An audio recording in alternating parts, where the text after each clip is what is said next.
Hey amigos, welcome to the first Weld Wednesday sponsored by Scale Metal Supplies. Today we're going to do a bend and braze bumper for the Element Enduro SE. Stay tuned and see how it comes together.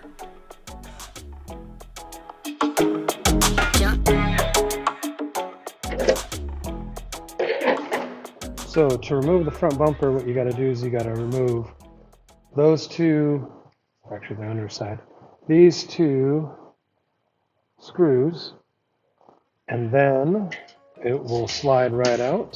See if I got the right tip in there. Yep. So let's just remove these real quick.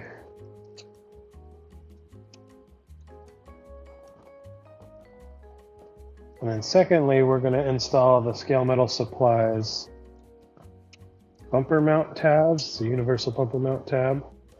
I'll have links in the description to all of these. So there you go, there's your bumper. It's a good bumper, really rigid, hard so that it'll slide right off the rocks, all that kind of good stuff. All right, so now we got to remove these two side screws. These come out pretty easy. Wish I had my electric driver with me. And of course I dropped the screw in a place where I can't reach it. There we go. Then we're going to put these universal bumper tabs on here. These are about almost 1/8 inch thick. So the idea is that you might have to trim them back a little bit to get them where you want them for your bumper stick out. They have a little bit of play, but basically what we want is we just want to mark eventually where the bumper is going to go. So we can mark it and then weld it on a little bit later. So we're going to screw that on real quick. So as you can see, it's a little longer than what you want, but some bodies stick out quite a bit.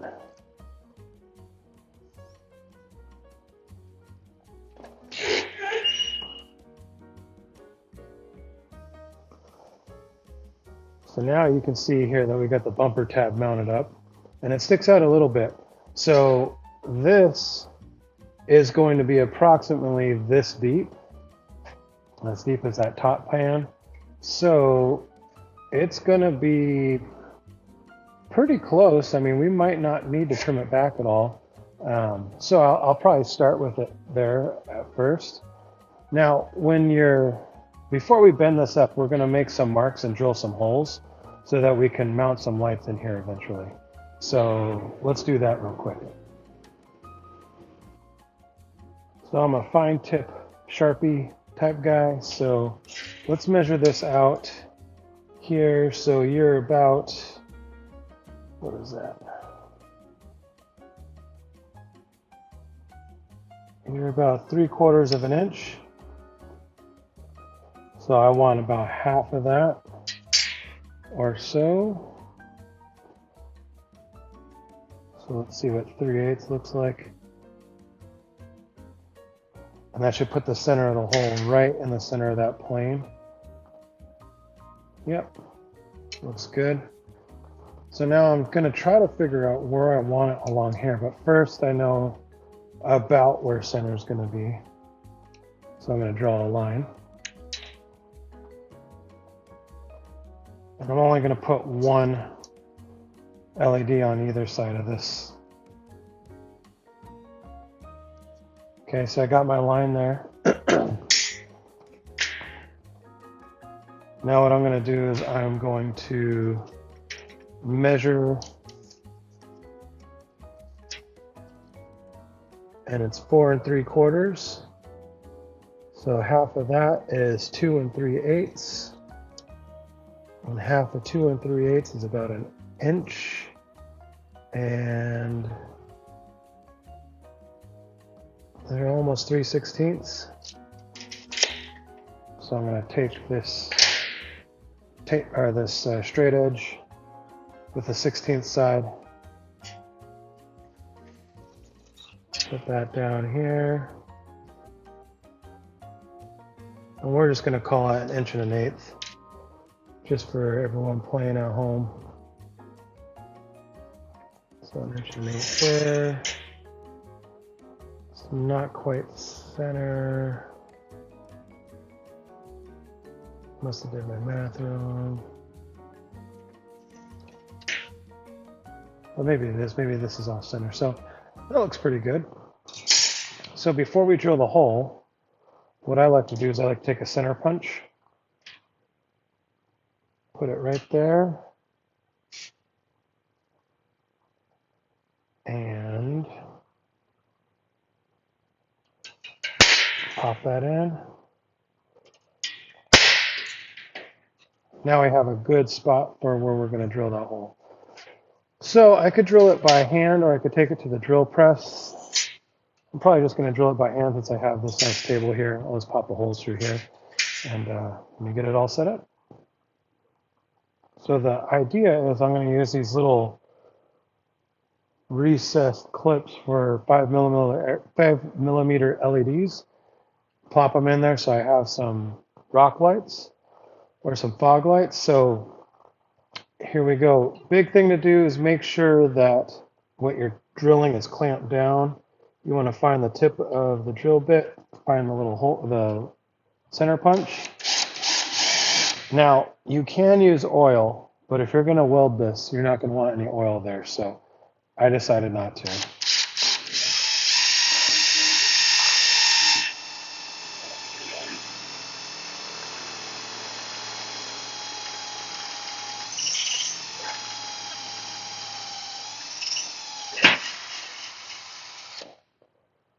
There's one hole.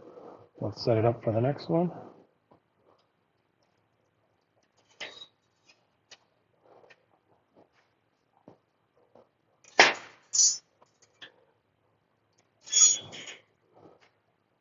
So you're going to have this burr on the back. I like to take that off. I just happen to have some air tools, so I'm going to buzz that down really quick.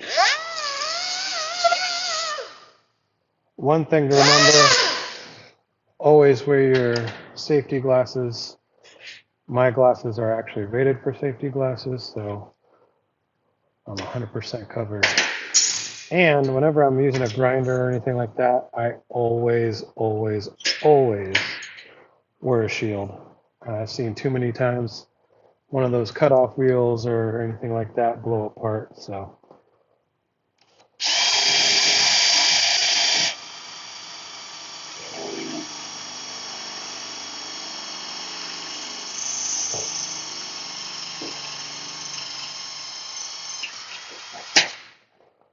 there we go. So let's clean up that backside.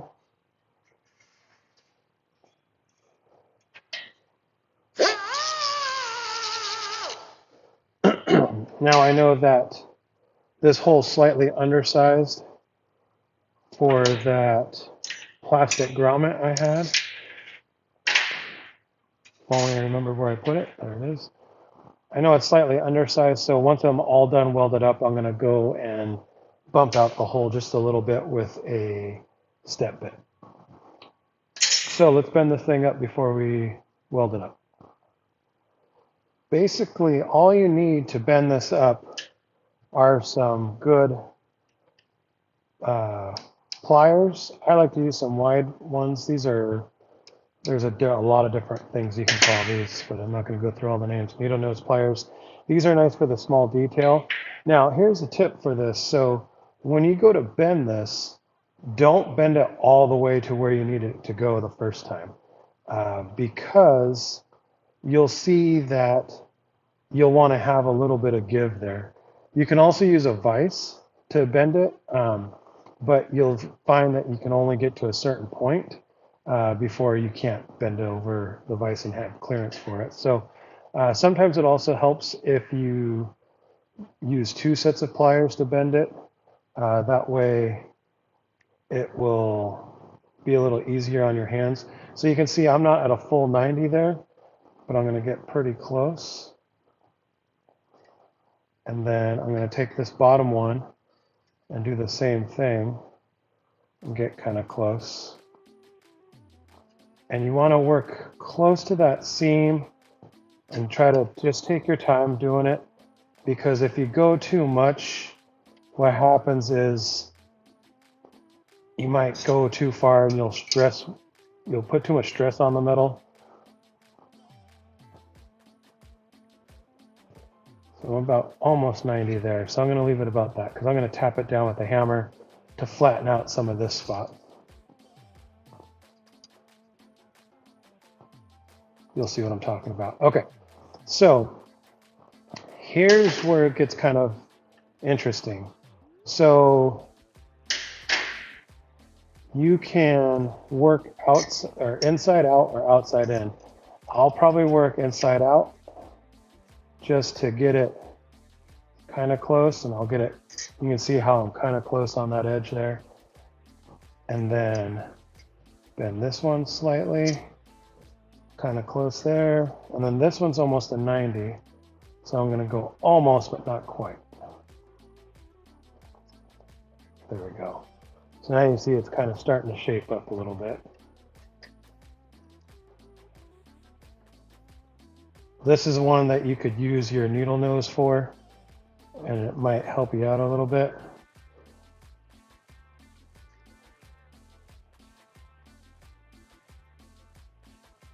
We're getting pretty close. Now let's get this down closer to 90. Starting to look like a bumper. At this point, you can almost use just your fingers to get it pretty close. Okay, so we're going to have to trim this piece off, which is fine. And I think we're looking pretty good there. These are lining up pretty nicely.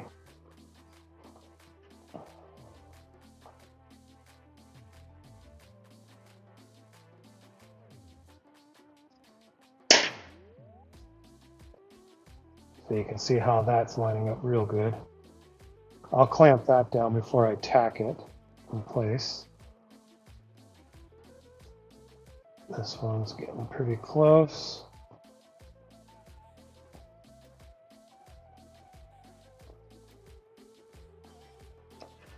Use the pliers to get this one over a little bit more. There we go.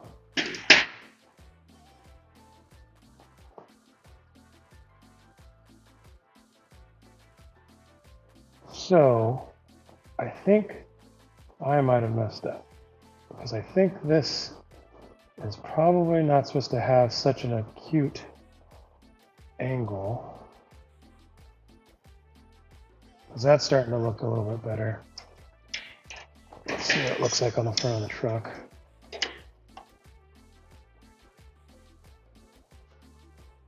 Oh yeah. I think I actually want this to have that more of a pitch to it. So I'm going to make mine custom.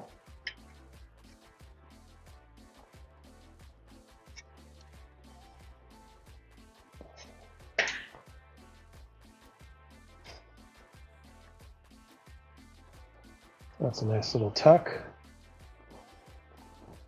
Okay, so one thing you can do is take your straight edge, find the line that you're going to cut across, and mark it. Welding's kind of nice because what you can do is you can always cut a little bit more away and fill it with weld. Brazing's not as forgiving for that, but for what we're doing, I think we'll be all right. So I'm going to come through here with a cutoff wheel and cut that down. Okay, so one thing I should say, if you're going to start welding anything with sparks, anything with machinery, and you have a real ring, take your ring off.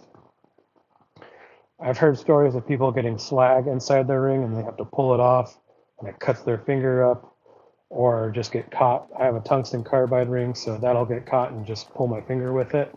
So you and I don't want that happening on camera.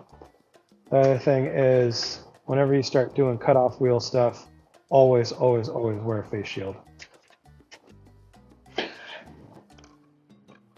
I use these awesome benchmark abrasives in the shop here. They do really well. Buy them by the 25 pack or so, I think. I don't remember what they come in. Give it a nice ugga-dugga. I wear my gloves. Technically, you should have a guard on yours, but I don't. So let's get this cut. I score along the line and just work my way down slowly.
Always put your grinders down, wheel side up.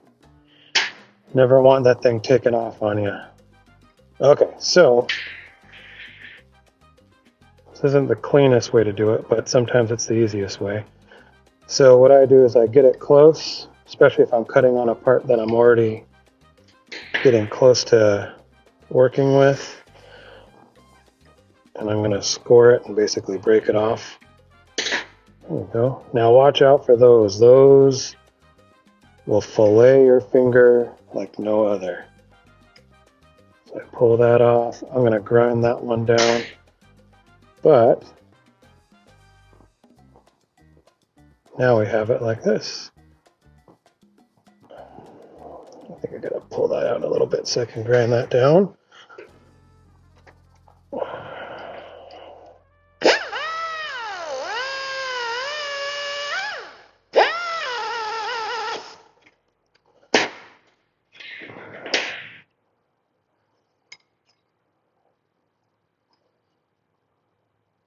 Boom. Now we got a nice jeweled cap. Everything's still pretty close.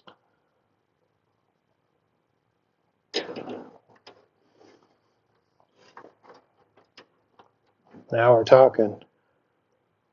Now we're talking. I think we're about ready to start tacking. So I use a big monster cup. I am going to take my tungsten over and sharpen it, and then we'll get to tacking. So I like on something like this to get like a 45 or 55 degree angle on my tungsten. I use a diamond wheel because the shallower the angle,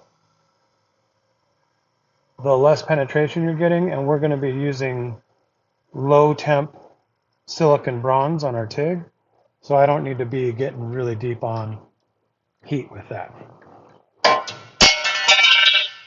So we run the MT200 AC/DC CK Worldwide tag. They're American assembled, American company. Pretty awesome. Let's see, we're at about 106 amps. I think that's all we need for this. So we're going to run that with silicon bronze. We're on DC because we're doing steel, not aluminum. I got my remote on, meaning I can use my foot pedal, and we'll get after it. All right, so let's get this in here. My stick out, I like to have about half the diameter of the cup for a stick out, meaning how far out past the cup it goes. So right about there is probably good. So I'll set that down here. And let's get some wire. Okay, so today we're going to weld this up. It's kind of a welding brazing technique. We're going to use silicon bronze. And silicon bronze is a very useful material. It's low temp. You can actually weld aluminum to steel with it. It's a very cool material. It leaves a nice gold finish.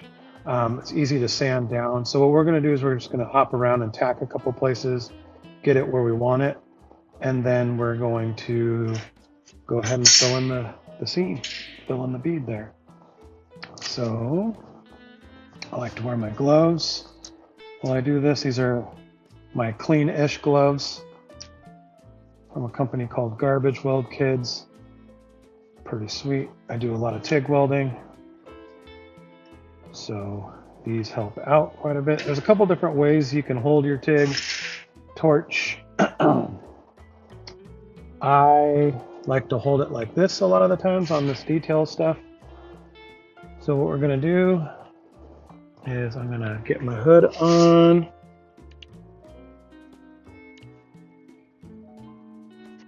And I'm going to make a quick little tack here just to get warmed up.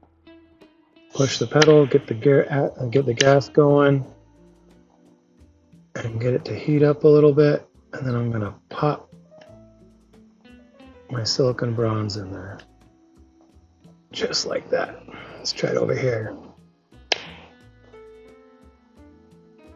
So now you can see it getting wet. And then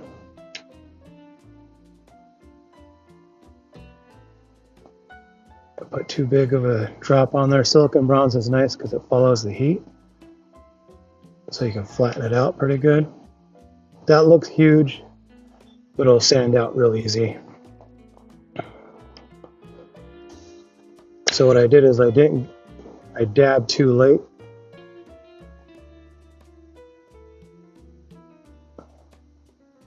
There we go.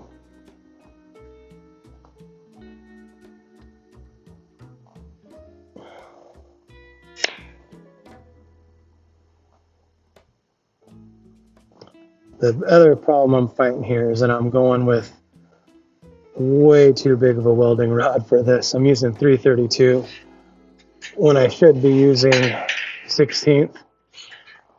Keep in mind, this piece is hot when you start welding on it. So if you're not used to hot metal, it'll be shocking.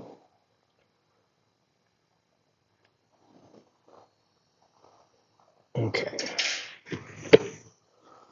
Now I got these tacked up down the center. I want to, yep, that's warm. I want to get this figured out. And I think I have a tool that'll hold it in place just enough to tighten that gap. I don't know if you can see I have a little gap here.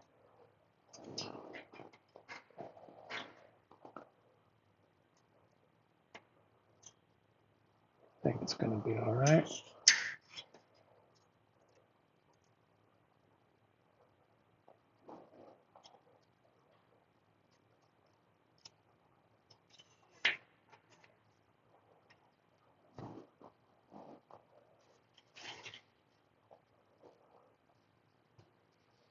Just gonna pull this in.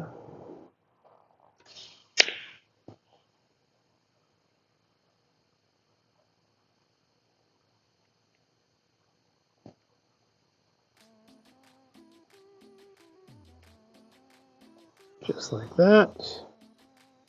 Looking good. Let's do the other side.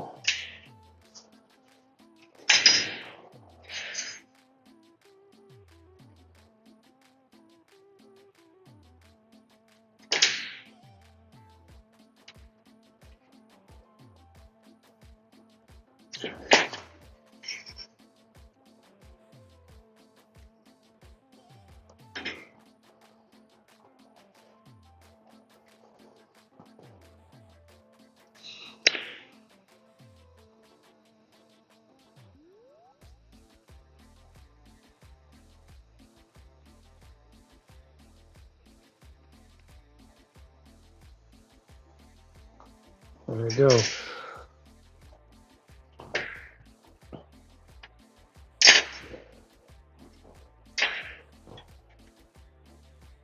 Now I'm going to bring this out just a hair. Right in.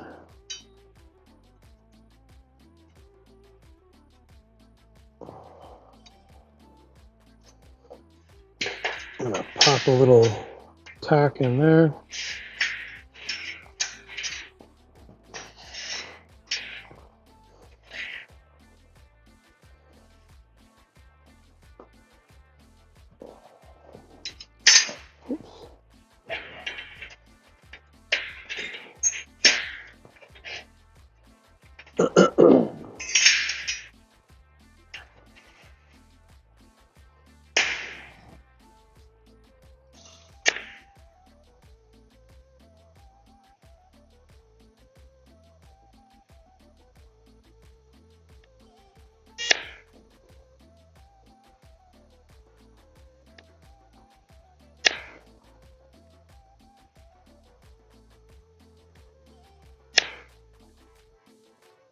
The only bad thing about the silicon bronze is it likes to kind of flow a little bit more than you want, and it gets, you're going to see this weld looks huge, but it's because I'm filling a big gap here. So it's kind of like you just kind of have to do what you got to do. But the nice thing about it is that silicon bronze sands down super easy.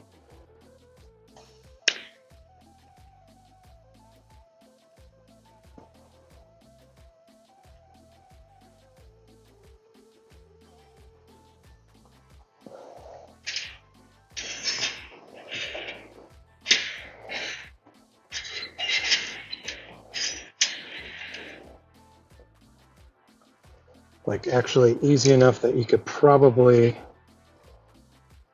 hit it with a sander and be fine. So you can see I'm filling quite a big gap there. And because this rod is bigger than I want it to be, it's getting kind of lumpy.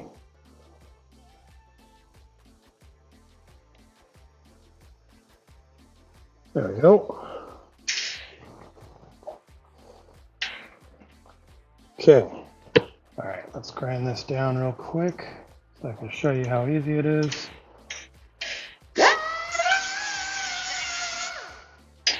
That is hot. Need my better gloves on for this part. Thicker gloves so I can hold it.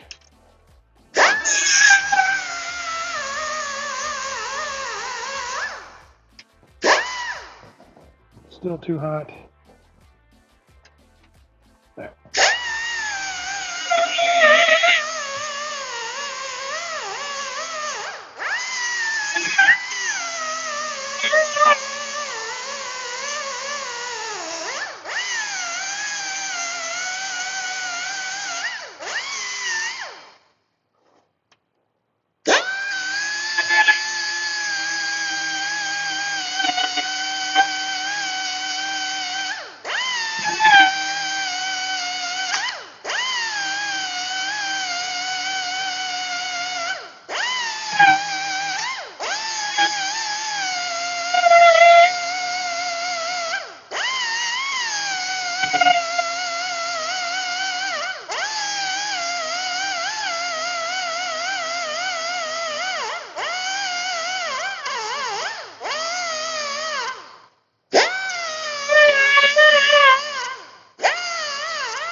So now you can see how smooth that gets and how easy it is to grind that away. So now we're going to fill the rest of this gap and call it good.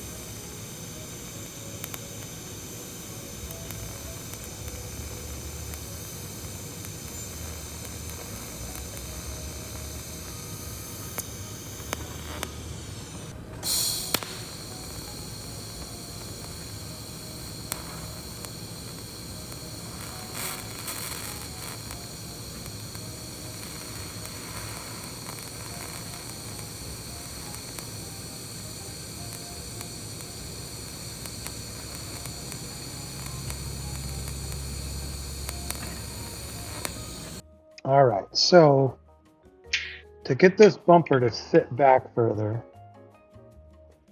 I am going to cut back these tabs. They're the scale metal supply tabs. I'm going to cut them back 3/8 of an inch. So a lot of times I think what people get confused with measuring and all that are the different graduations. Because I know 3/8 is going to be easy, I'm just going to use the 1/8 inch side versus the 16th or the 32nd. 1/8 inch is going to be much easier to gauge and much easier to replicate. So right there's 3/8. I'm cutting that much off. I'm going to make a mark on either one, cut it off, and then see how far back it goes. So right now, hang on, let me get the body on and I'll show you how far it sticks out. So right now it's looking pretty good, but it's sticking out a little farther than I want it to. So, 3/8, like I was talking about, basically will leave a little more than about 1/8 of an inch of lipstick out. That way everything will be tucked up. The approach angle will be nice.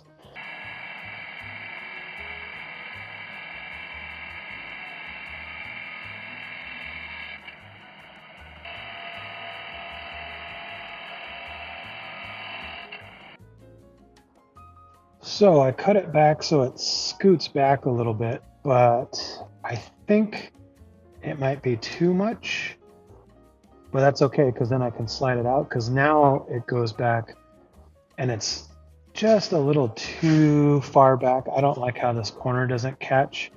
So if I scoot it forward just a hair, just so the corner's like just barely touching there, it really wraps around the fender better.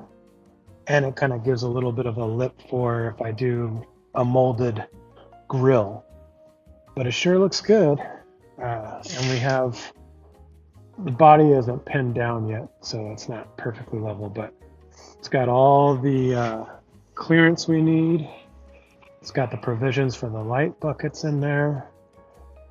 I think that's what we're going to keep it at. So now what I'm going to do is I'm going to try to gently lift it off and mark it, and then weld it in.